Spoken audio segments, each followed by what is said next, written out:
тутмын мэдээлэл бэлэн боллоо. Студид хөтлөгч Ариун Зул мэдээллийг танилцуулна.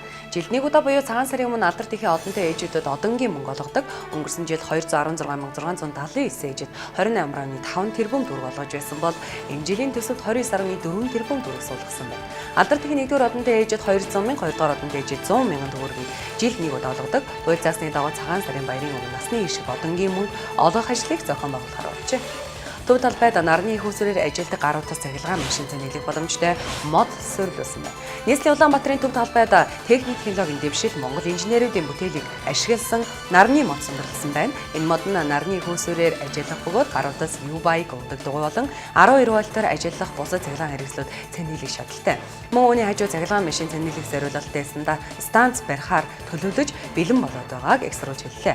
Нарны эрчим хүч авраасан энэхүү мод үйлэрхийгсүүл наргүй 3 өдөр ажиллах хүчтэй батарейтай учраас тасалдана гэх эрсдэлгүй 1 кВт буюу 1000 ваттын хүчин чадалтай нарны мод эргэн тойрондоо нийт 16 ширхэг гаруутас цэнэглэг залгууртай суудалтай ороо наргүй үед ажиллах батарейтай юм байна. Одоогор энэ модыг туршилтын шатнд ашиглаж байгаа. За томоохгүй захиалагч талуулах нийслэлийн засаг дараан тамирын газар хүлээн авахд иргэд өдөр тутамдаа хэрэглэх боломжтой болно.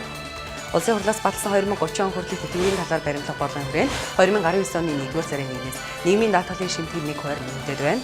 Албан журмаар даатгалах тохиолдолд нэмэгдэж байгаа 1% шимтгэлийг ажил олгогч ажилтан хоёроос тэнцүү хувиан гаргуулах бөгөөд тус бүр тэгэр амны 5% шимтгэл нэмж төлнө.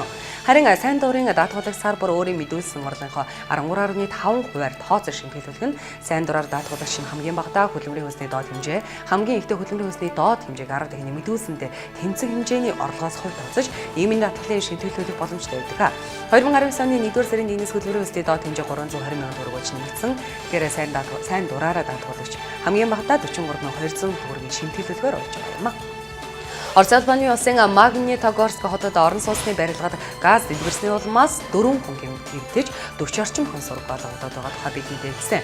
Тэгвэл өчигдрийн байдлаар насарсан хүний тоо 31 болж өссөн байна. 1973 онд баригдсан барилгын 1-р давхарт хоолны газар болон дэлгүүр үйл ажиллагаа явуулдаг ах хүнхийг хэрэглэх аюулгүй ажлыг сахигүй байгаагаас үүдэн сүүлийн жилүүдэд Орос улбаны улсад иймэрхүү хэрэг гарах нэгсэн. За харин манай нийслэл Улаанбаатар хотод ч мөн ялгаагүй 1950-60-аад онуудад баригдсан барилгууд хийх байдаг ба. За энэхүү барилгын 1-2 дахь давхруудад үйл ажиллагаа явуулдаг дэлгүүр хоолны газруудад ахын хэрэглээнийхин аюулгүй байдлын зөвлөгөөг нийслэлийн онцгой байдлын газраас хүргэж аюулгүй байдлыг хангахыг хүсэж байгаа юм байна.